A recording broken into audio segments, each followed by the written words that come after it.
Ronald Reagan once said, "One thing our founding fathers couldn't foresee is a nation that was governed by professional politicians who had a vested interest in only getting reelected." He said they probably envisioned some fellow running a couple of hitches and then ready to get back to his farm. I'm sure that Ronald Reagan couldn't even foresee just how true that statement was. According to the Congressional Research Service, the average length of time for someone to hold a place in Congress was 9.4 years, and the average amount of time for someone holding a place in the Senate was 10.1 years. And though these numbers don't seem like much, the reality is that more and more representatives are turning their elected seat into a career. They are more focused on getting reelected than they are serving the citizens of this great country. So today I'm here to try to persuade you into why we need term limits on Congress and the Senate. Today I'm going to talk to you about three things. First, we're going to kind of talk about what term limits are and a couple of people with seat holders that have turned this into a career and just how long they've been doing it. And the next thing we're going to talk about are a few problems that there are with not having term limits and some different things that we run into. And the last thing I'm going to talk about is some things that maybe we can do to help, and maybe we can get some term limits put in place through all of this. First, I like to begin by what is a term limit. A term limit is a legal restriction that limits the number of terms an office holder may serve in a particular elected office. The U.S. Constitution does not currently have a limit on the number of terms for either the House or the Senate. So now let's just talk about a few people that have been doing this for quite some time. I guess you would say they've been in the business for a little while. The first person I like to think of is Robert Byrd. He's a senator and representative from West Virginia. He has served a total of 51 years and 5 months in between the Senate and the House of Representatives, etc.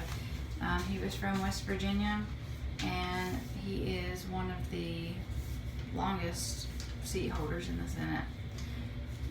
He was elected starting in 1947, and he stayed in that until he died in 2010. Another person that I would like to look at is Charles Grassley, and he is a senator and representative from Iowa and started out as a part-time instructor at a university. He has ended up serving over 39 years, and he is currently still serving. This is an excessive amount of time to be elected into a position, in my opinion. And with term limits, it might give other people a chance to come in and have a new, fresh face and new ideas, and someone that might really help the citizens instead of just gaining a paycheck. Which brings me to my next thought, is some of the problems we run into by not having term limits. One problem is that there is corruption in politics, and the corrupt politics might make a law for us, but then they can exempt themselves from it. As an example, Obamacare, it was voted in that everyone had to be part of the Obamacare, and you had to have certain insurances, or you had to have insurance, or you were penalized. But then they came back and voted in to exempt themselves from it. So that's just one thing that they did to kind of help themselves and not the citizens.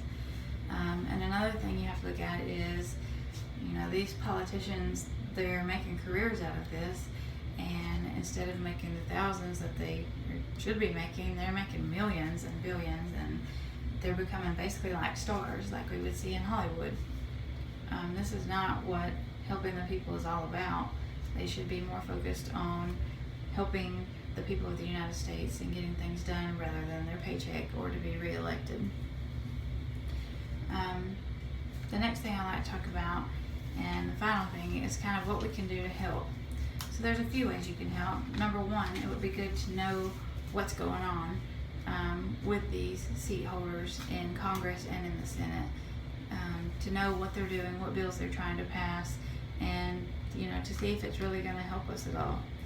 If it's not, we can always make petitions and get people to sign petitions, and that would for maybe doing a bill.